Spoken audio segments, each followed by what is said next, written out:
A lot of times we get asked, like, how do we improve our speed? How do I get faster and stronger and all of those things?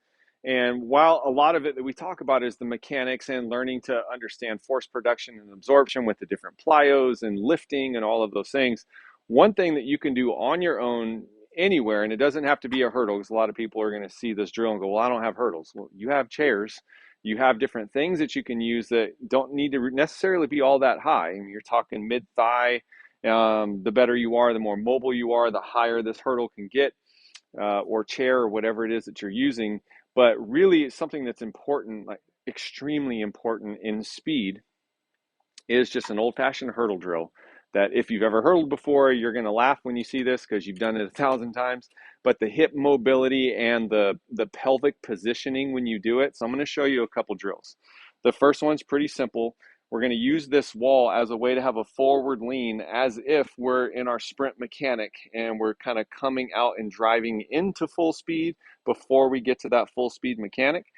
So using this for hip mobility, a lot of times when people see this drill, what they're going to do is they're going to open up their hip to come over the hurdle. And what I mean by that is they'll open up their hip to come over the hurdle. And what we want to think about is closing down the hip so that everything stays straight here.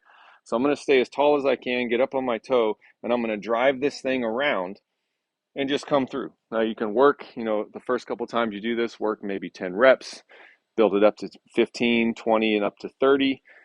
Second drill is you're going to do the same start. You're going to do this on both sides, by the way. This isn't just a trail leg drill. This is to work both sides of the body. So now what we're going to do is we're going to go over. Once you get to the front, stop, reverse, and do the exact same movement.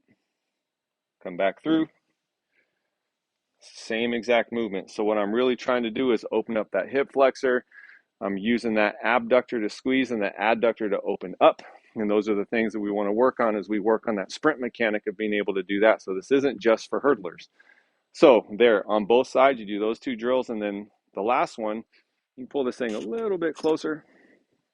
And what we're going to do is I'm going to plant with that inside foot, and I'm going to come over and back, trying to keep that leg straight, and don't let it fall all the way down. The whole point here is to use that hip flexor and that glute and the abs simultaneously to hold the position.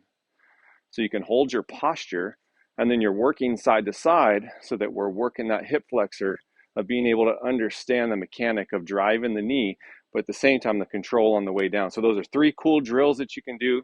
Again, you don't need a hurdle. You can use a chair or anything you have around the house, and just something to work that hip mobility. If you're ever sitting there going, gosh, what can I do to be faster? Flexibility is big, mobility is big, and this is a way to get that active mobility in your hips and in your glutes.